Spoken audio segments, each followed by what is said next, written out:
Salve telanautas, tudo bem com vocês? Eu sou o Heitor Teixeira e a gente está aqui de volta no cantinho Star Wars para falar mais uma vez a respeito da série da Disney Plus Ahsoka, que acabou de chegar na sua 7ª parte com o episódio Dreams and Madness, ou Sonho e Loucura. Um episódio que conseguiu ter de tudo um pouco, mas que deixou um pouquinho daquela preocupação de será que vai dar tempo de amarrar tudo no próximo episódio? São muitas perguntas, muitas teorias, pouco tempo para resolver tudo e pouca esperança no horizonte de que eles vão conseguir fazer isso na próxima parte. De qualquer forma, esse não é o final do Filoniverso, então talvez a gente tenha que esperar eles lançarem alguma obra extra para a gente entender todo o potencial do que está sendo plantado aqui nessa série. Se em qualquer momento do vídeo você perceber que está curtindo o material e o conteúdo aqui do canal, por favor deixe o seu like, inscreva-se e ative as notificações para se manter informado de novos lançamentos. Convido vocês inclusive para assistir o vídeo até o final e conferir o momento dos telanautas com a interação do pessoal de casa. A partir desse ponto eu vou comentar os pontos mais importantes do episódio, então fiquem avisados que vai chover spoiler, beleza?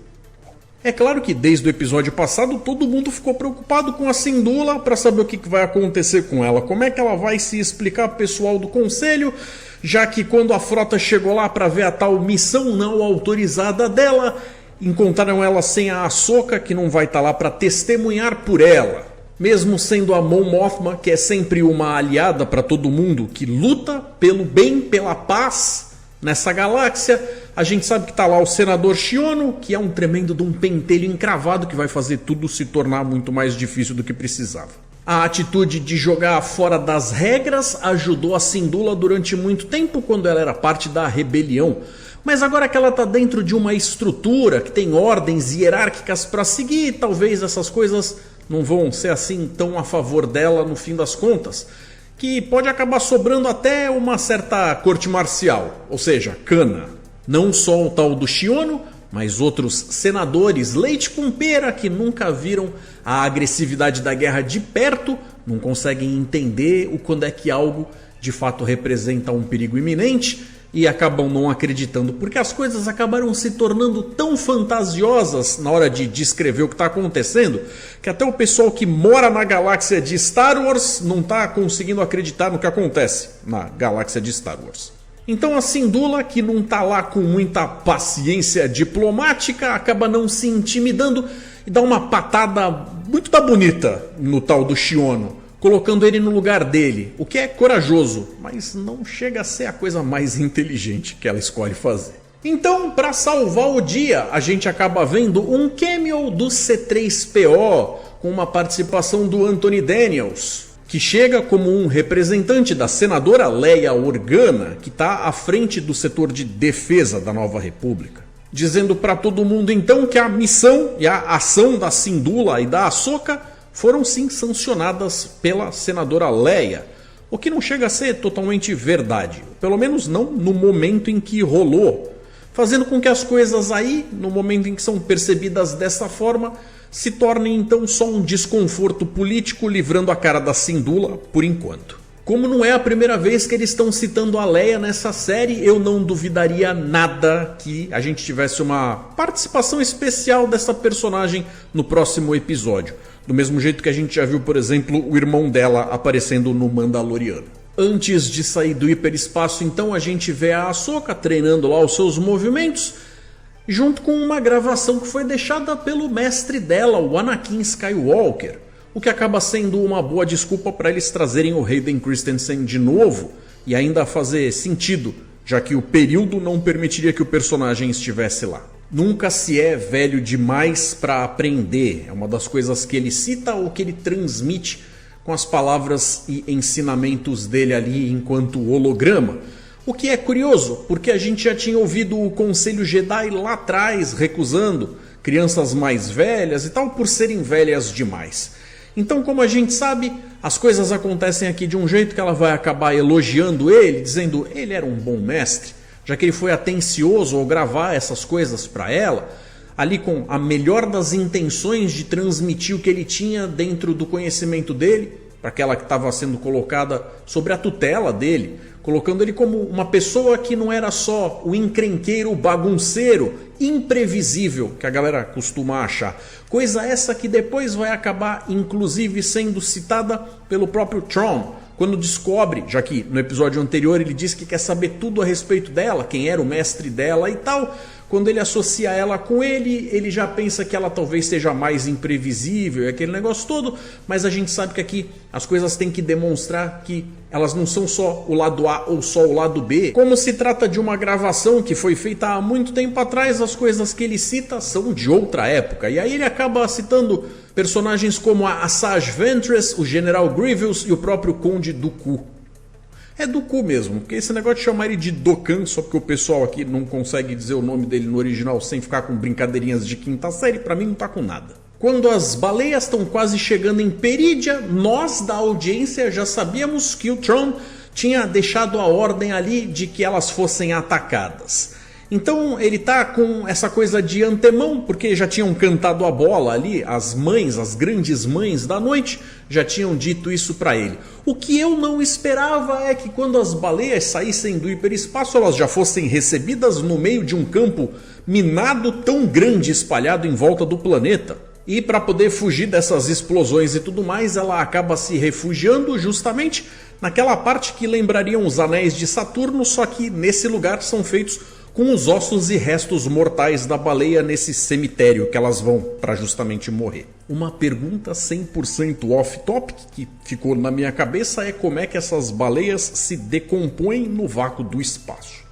Nesse negócio de estar pegando personagens ou pequenos eventos do episódio para poder criar essa cronologia e citar, eu até devia deixar o Thrawn pro final. Mas como é ele que acaba com as suas atitudes táticas movendo tudo o que acontece ao longo da historinha, eu vou falar sobre algumas atitudes dele agora, mas também vou revisitar esse cara mais pro fim dessa lista. Como eu já tinha falado, parte da graça desse personagem é a capacidade tática, dedutiva e como ele gerencia os recursos que tem, nunca deixando o seu ego à frente das coisas, tendo que mostrar superioridade simplesmente para poder fazer aquela massagem no próprio peito, como se fosse o cara mais cabuloso de todos os lugares por onde passa. Essas coisas são conquistadas com os resultados. Ele não tem a necessidade de ficar falando alto com ninguém. Então ele sabe a hora de recuar, dobrar a aposta ou até mesmo desistir, desde que o que ele vai alcançar seja mais importante do que uma aparente derrota momentânea. O que coloca ele, vejam vocês, sempre um passo à frente dos seus oponentes. Frase essa que inclusive é dita por ele próprio no episódio. Uma coisa que pode ser um pouquinho frustrante é que como a gente não vê com a cabeça do personagem, às vezes até a gente entender o quadro geral e aonde ele queria chegar com uma determinada atitude, a gente fica meio encafifado, sem entender o que está acontecendo. E às vezes pode parecer que não tem muito nexo às atitudes que ele toma e tal, mas em geral, para poder mostrar as coisas bacanas que ele está fazendo, a gente tem que esperar até o momento onde eles explicam pra gente. E aí acaba fazendo todo sentido. Na superfície, enquanto eles estão migrando para outro ponto, já que eles são nômades, o Ezra, a Sabine e a patotinha das criancinhas pedrinha, meio com cara de tartaruga, meio com cara de outros bichinhos, talvez até do condado, pegando coisas de uma franquia vizinha, a gente vê que ele tá usando esse tempo ali para curtir a presença da amiga, bater um papo, colocar as novidades em dia, já que tem muita coisa que ele perdeu nesses 9, quase 10 anos em que esteve afastado, já que ele perdeu justamente as coisas mais relevantes da galáxia dos últimos tempos. Agora, a parte que vai deixar ela bastante frustrada é que, evidentemente, ela não pode contar tudo para ele, já que ficaria muito complicado ela explicar que ela veio para cá tomando uma atitude que coloca em risco tudo o pelo que ele se sacrificou da última vez em que ele usou a ajuda das baleias Purrgil para fazer com que a Quimera, ou o Star Destroyer gigantão aí do Thrawn, viesse justamente para Perídia, para poder estar ausente durante toda aquela guerra, o que fez com que fosse possível, em primeiro lugar, que a rebelião vencesse o Império. Então imagina ela dizendo alguma coisa do tipo agora para ele: Olha, eu vim pra cá numa situação onde eu não sei nem se a Ahsoka sobreviveu. Eu entreguei o mapa na mão do inimigo e vim com ele porque eu tava louca de vontade de te ver. Mas, por outro lado, também existem muitas chances de que nós nem iremos voltar com eles. Mas eles sim vão voltar pra casa. Vão tocar o terror, botar tudo a perder, mas o importante é que eu tenho você, Ezrinha lindo do meu coração. Eu acho, só acho, que ele ia ficar meio chateado de saber disso. Mas eventualmente ele vai descobrir. E eu quero ver como é que vai ser a relação dos dois naquele ponto ali. É possível que ele vá ser compreensivo e tal, mas de qualquer forma, ilesa e impune a situação não pode ficar. Nesse momento então, a Ahsoka está tentando fazer um contato com a Sabine, mesmo sendo uma tentativa meio via de mão única, que talvez não fosse tentada da Sabine para com a Ahsoka, justamente pelo fato dela não ser forte o bastante na força, mas ficou mais fácil de acreditar quando a Ahsoka, que inclusive depois da pseudo-morte voltou, se tornou Ahsoka a branca, ainda deve estar mais virada no Siri e deve estar mais forte. Conseguiu alcançar e pelo menos deu aquela impressãozinha de Sabine, ó, se liga, eu tô aqui. Então, se a gente for ver, eles já estão acumulando várias tentativas de flertar com esse negócio da Sabine ter a força. Todas as vezes de forma muito sutil, às vezes mais ou menos ali, escondendo isso com outras coisinhas que estão acontecendo em volta, pra gente achar que talvez tenha sido só coincidência e tal. Mas, eventualmente, tenho certeza que a Sabine vai brilhar e quando acontecer vai ser bonito. Pelo menos a intenção dos caras deve ser essa. O Baylan e a Hati parecem terem conseguido novos aliados ali entre os mercenários. Agora, o que foi isso? Será que foi um truque Jedi? Com ele dominando a mente dos caras? Será que foi intimidação? Ou será que foi só a capacidade de lábia do Lord Baylan para conseguir fazer com que essa galera resolvesse lutar do lado deles? De qualquer forma, o Baylan meio que deixa do nada a noção ali de que a parceria dos dois acabou. É quase como se ele dissesse para ela, você não é mais minha padawan, você pode ir, eu não tenho muito mais coisa aqui para te ensinar, inclusive porque eu sinto que está na hora de você seguir o seu próprio caminho, vai lá, toma o seu lugar do lado do novo império que está para surgir. E quando ela faz cara de que não está entendendo tudo muito bem, ele explica, sua ambição te leva em uma direção e o meu caminho me leva para outra. E aí ele oferece uma última lição. A impaciência pela vitória irá garantir a derrota. E aí fica a gente da audiência mais uma vez sem saber qual é que é a do cara. Já que ele tinha feito tanta promessa no ouvidinho dela, falando que quando eles chegassem aí, encontrassem o Thrawn, eles iam ter acesso a um poder jamais sonhado e aquele papo todo, que ele treinou ela para ser mais do que uma Jedi e agora tá deixando ela aí como se ela não importasse mais. Então fica aquelas teorias todas da internet com a gente tentando sacar quem é que tem razão ou quem é que está mais perto da verdade. O que obviamente coloca algumas dessas coisas ligadas com o que a gente teria visto no universo expandido, o que agora é chamado de Legends. E tem gente aí falando da Abeloth. Rapidamente tentando trazer um pouco de luz para esse assunto aqui, não tenho nem como saber se eles de fato vão seguir por esse caminho. Do mesmo jeito que nós temos lá o pai, o irmão e a irmã representando partes da força com o seu lado da luz, o seu lado sombrio, com o equilíbrio no pai, que foi visto nas animações, nós teríamos uma outra figura sendo resgatada do Legends, que talvez estivesse misturada com o conceito da mãe, aquela criatura feminina que demonstraria ter coletado tanto poder, tanta energia da força, tanto domínio sobre ela, mas ao mesmo tempo tendo lidado com ela de forma tão leviana que seria mais ou menos ali o capeta do universo de Star Wars. Teria sido inclusive aprisionada pelo pai num lugar aonde não encheria o saco do resto da galera na galáxia. O que tem gente inclusive achando que é justamente nesse planeta aí. Então será que o Baylan está tentando chegar nessa tal entidade feminina? Será que eles vão chamar ela, se for algo assim, de Abeloth? Dentro agora do cânon novo que eles estão fazendo?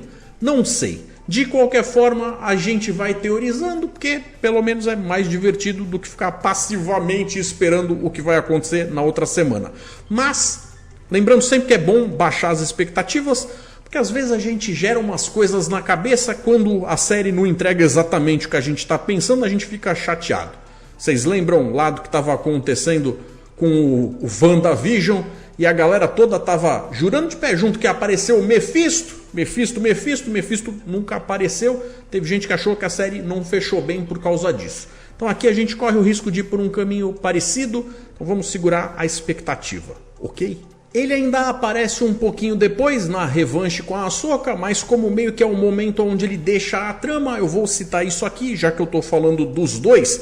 Quando ele tem a oportunidade de enfrentar mais uma vez a Ahsoka, que agora chega mais preparada, já que da última vez que ela enfrentou ele, ela podia ter uma habilidade grande, mas como eu falei, o cara quando batia, estava batendo com força, aqui ela usou mais a inteligência, talvez ter visto lá os vídeos holográficos do ex-mestre dela tenha ajudado algumas coisas, ter se tornado Ahsoka a branca também deve ter ajudado, ficou bacana porque foi empolgante. Aí a Hat, junto com os mercenários, acaba atacando a caravana. O Ezra e a Sabine, juntos, protegem os pequeninos. E aquela sequência toda, com aquilo que parecem ser meio que os veículos dele, que em primeira instância eu tinha achado que tinha uma cara mais orgânica, mas agora parece ser uma coisa bem de metal mesmo, que eu chego até a me perguntar como é que num planeta como esse, com os recursos que eles demonstraram, pode parecer possível ter coisas assim. De qualquer forma, a sequência toda lembrou muito aquelas coisas de faroeste, com as carruagens lá, com as diligências enfrentando os índios. Inclusive quando eles colocam redondinho assim, para fazer um mini forte e enfrentar a galera de dentro ali. O Thrawn, dando uma olhada no que está acontecendo, no holograminha dele, que coloca as coisas numa perspectiva que lembra muito um jogo de tabuleiro, o que reforça essa ideia da estratégia e tal, acaba mandando uns troopers para ajudar a Hat e tal, mas ele percebe a falta de uma pecinha no tabuleiro dele. E aí que ele nota que o Baylan não tá lá. Cara esperto. Negando receber o próprio ex-sabre de luz da Sabine, nesse momento o Ezra se garante na força, fazendo lá os movimentos dele e tal para conseguir enfrentar as ameaças que estão brotando ali, e a Sabine por sua conta vai se esforçando da melhor forma que dá, até que mais uma vez tem que apelar para o sabre no finzinho ali do confronto e tal. Mas quando chegam os troopers e tudo parece perdido, quem é que chega como cavalaria para os mocinhos? A Ahsoka, é claro. Então, sem de fato ter chegado a fazer uma grande diferença no confronto, os troopers recebem uma ordem de bater em retirada e saem fora daquele campo de batalha. Galerinha reunida, tudo muito bom, tudo muito bacana, mas lembra, eu falei que eu ia voltar a comentar sobre as coisas relevantes em relação ao Thrawn. Pois é, o que o cara ganhou com tudo isso? Se a gente for ver do ponto de vista dele, a prioridade é voltar para a galáxia comum. Então, como ele já está com o anel, o olho de Sion, com os motores de hiperespaço da Morgan Elsbeth lá fora, seria só encaixar a nave e voltar. Mas se tem alguma coisa segurando ele aí, tem que ser algo que valha a pena passar esse tempo extra investindo. Então aquele negócio de estar levando os caixões para dentro da nave deve ser algo que ou ele prometeu que ia fazer, então é um pagamento de uma dívida, que ele sabe que se ele interromper ou se ele quebrar esse tipo de contrato, vai ser algo que não vai ser lucrativo para ele no futuro, ou alguma coisa que vai garantir uma vantagem muito grande nos próximos passos dos planos vindouros do cara. Então, com o confronto rolando lá em outro canto e a Ahsoka preocupada em enfrentar os caras e defender os colegas, ele foi colocando todos esses caixões e carga dentro da nave tranquilamente, sendo que essa era a prioridade dele. É isso justamente que mostra que esse cara está sempre um passo na frente dos outros e, portanto, é um adversário formidável. No fim da pancadaria lá em Solo, então, a Ahsoka ainda chega a oferecer ajuda, ela meio que metaforicamente estende a mão para a Hat, dizendo que pode ajudar ela. Aí eu pergunto para vocês, qual será a chance dessa personagem, da loirinha, da dançarina da CIA, ter algum tipo de redenção aqui dentro dessa história? Deixar de ser malvadinha, cheia de vontade de ter lucros com poderes que talvez não lhe caibam e talvez vir a fazer parte de uma patota do bem. Junto com essa pergunta acabam sobrando outras também, é claro.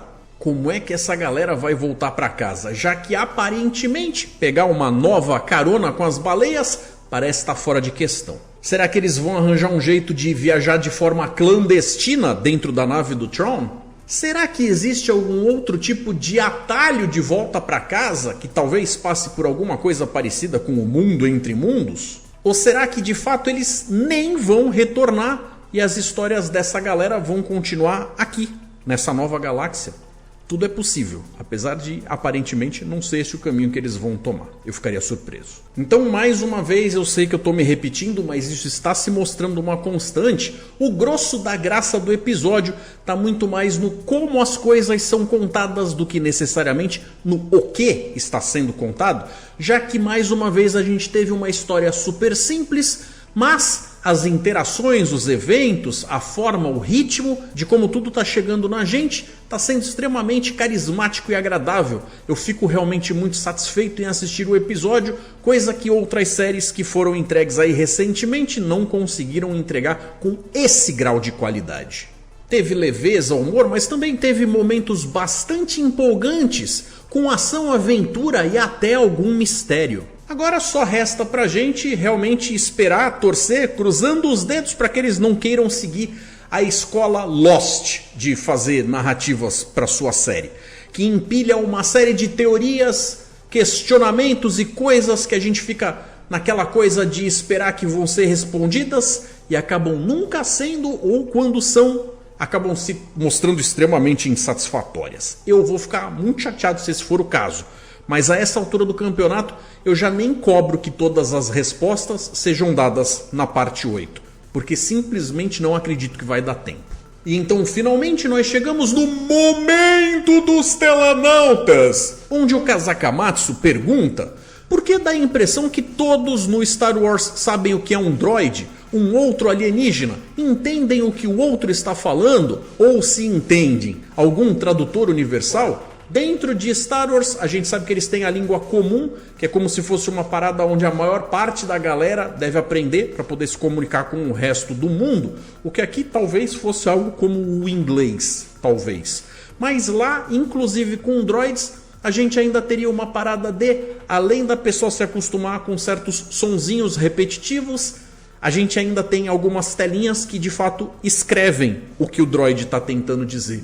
Então, de uma forma ou de outra, ou a sua percepção não está 100% completa, porque tem sim vezes onde a galera não se entende, tem vezes onde a gente sabe que é pelo convívio, pelo fato da pessoa falar aquela determinada língua extra, como por exemplo o Han Solo falando com o Chewbacca, que ele parece entender bem a terminologia usada em Kashyyyk, e com os droids teria esse negócio aí de eles conseguirem ver uma espécie de traduçãozinha ou legenda, seja na lateral do próprio droid, no caso R2-D2, ou até no painel da X-Wing, como foi em dado momento o caso do próprio Luke Skywalker.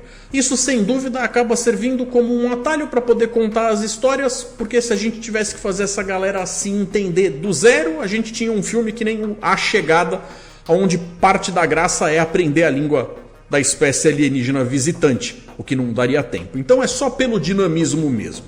De resto, obrigado por ter participado. Quem quiser fazer o mesmo, dá uma conferida nas regras na descrição desse vídeo. Galera, eu vou ficando por aqui. Acho que eu consegui cobrir tudo de mais relevante do episódio. Um forte abraço, galera. E até mais.